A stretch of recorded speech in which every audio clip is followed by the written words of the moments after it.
Bonjour, la succession des CDD. Voilà le thème de cette séquence, tout un programme.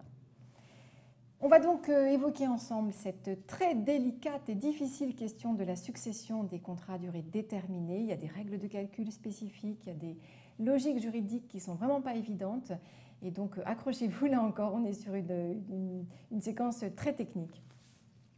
Bien sûr, on commence par notre fameux cas pratique, l'histoire de la sœur de Rosa. Donc Rosa a une sœur, Anna, qui a enchaîné, véridique, il faut le croire, mais véridique, elle a enchaîné 65 CDD depuis le 1er février 2012, date à laquelle elle est arrivée donc dans l'entreprise qui ensuite lui a proposé 65 contrats à la suite sur le même poste de travail pour une durée donc quasiment de 5 ans, enfin même plus que 5 ans. Certains CDD se suivaient directement les uns après les autres et d'autres étaient espacés de quelques jours, voire de quelques semaines. Et donc son dernier CDD n'a pas été renouvelé.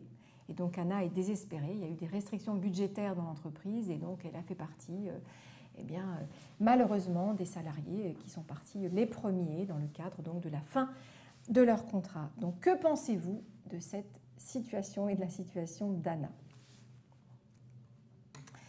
Je vous rappelle le principe de base pour vous donner des billes pour expliquer sa situation à Anna.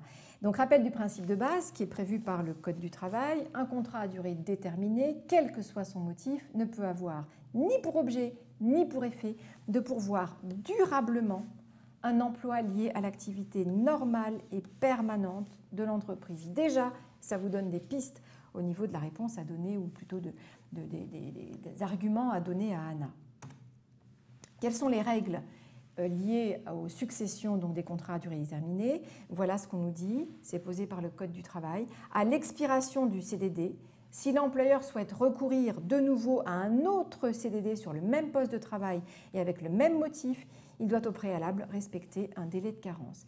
Alors, juste une précision au niveau du vocabulaire. Ne confondons pas la succession et le renouvellement dont on a traité sur une autre séquence. Le renouvellement, c'est le même contrat qui continue et on peut faire 2 renouvellements par contrat en principe, sauf accord de branche étendu qui dirait autre chose.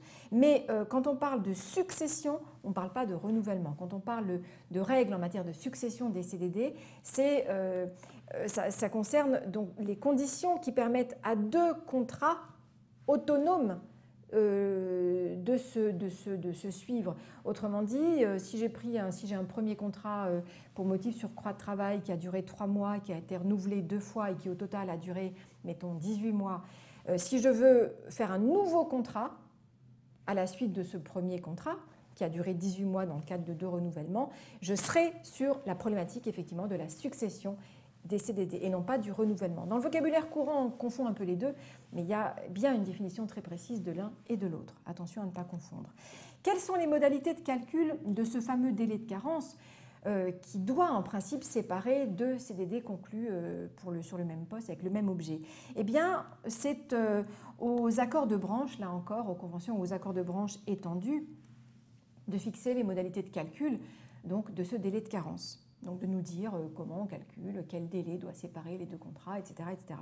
À défaut d'un accord de branche sur le sujet, on appliquera le calcul légal, c'est-à-dire le calcul qui est posé par le Code du travail, qui nous dit que pour un CDD inférieur, alors strictement inférieur à 14 jours, le délai de carence doit être la moitié du temps du contrat qui vient de se terminer. Et pour un CDD qui est supérieur ou égal à 14 jours, on sera sur un délai qui correspondra au tiers du contrat qui vient de se terminer. Exemple, j'ai fait un contrat qui va du 1er au 30 avril, donc il fait pile 30 jours calendaires.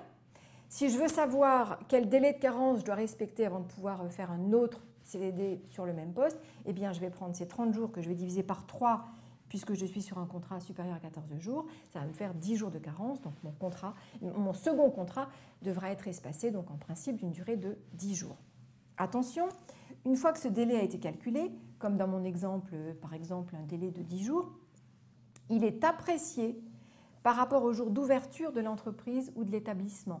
Donc attention, au niveau du calcul du délai, on part sur une durée calendaire du contrat, donc tous les jours inclus dans le contrat, samedi, dimanche compris, même s'ils ne sont pas travaillés, et pour apprécier la durée de ce délai de carence, et donc pour savoir à quelle date un nouveau contrat pourra commencer, on apprécie donc ce délai en jour d'ouverture. Donc ça veut dire que si mon contrat le 30 avril, il a terminé, mettons, un vendredi, et que dans l'entreprise on ne travaille pas le samedi et le dimanche, eh bien, si j'ai calculé 10 jours de carence, mes 10 jours de carence ne concerneront que les jours, en principe, travaillés dans l'entreprise, c'est-à-dire les jours qui vont du lundi au vendredi. Ce qui veut dire que dans cet exemple, la carence durera exactement 2 semaines, puisque par semaine, je ne pourrai compter que 5 jours de carence. D'accord ? Donc on est sur un système de jours d'ouverture pour l'appréciation de ce délai. Ça, c'est bien sûr le délai de carence légal. Je vous engage bien sûr à vérifier ce que prévoient éventuellement vos accords de branche, le cas échéant, si elles ont commencé à négocier ou si elles ont négocié un calcul différent par rapport au délai de carence. Là encore, on est sur une nouveauté des ordonnances Macron, parce qu'auparavant, on ne pouvait pas négocier sur le sujet, c'était purement le droit du travail qui devait s'appliquer. Maintenant, effectivement, les branches ont cette marge de manœuvre et donc peuvent prévoir différentes modalités, dès lors que, et ça sera applicable dans les entreprises, dès lors, attention, que l'accord aura été étendu au préalable. Et bien sûr, les branches peuvent aussi prévoir les cas dans lesquels le délai de carence n'est pas applicable.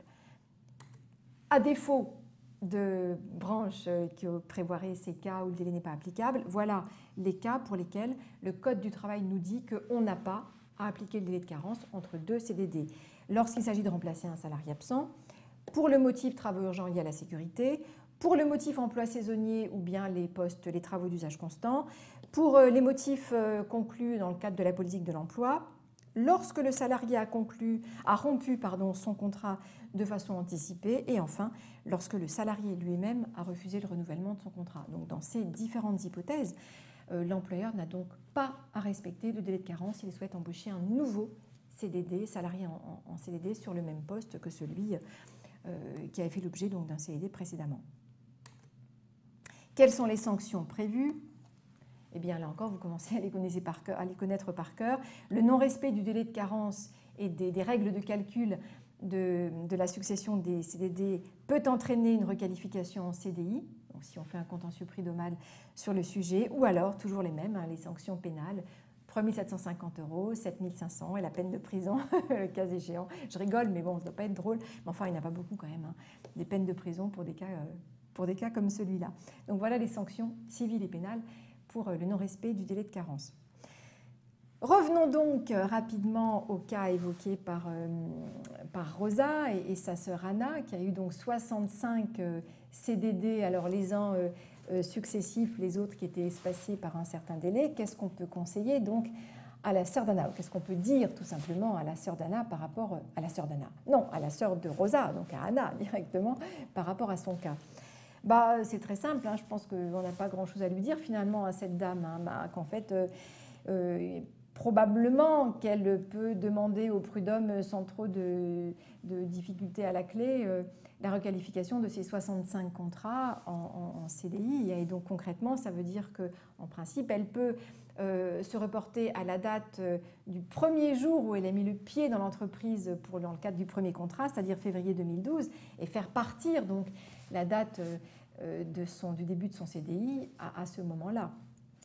Et pour la jurisprudence, je précise qu'un salarié dont les contrats sont requalifiés en CDI doit être considéré comme titulaire d'un CDI depuis le premier jour du premier contrat, et peu importe que la succession des contrats entre eux, des CDD, n'ait pas été parfaitement continue. Donc c'est le cas d'Anna.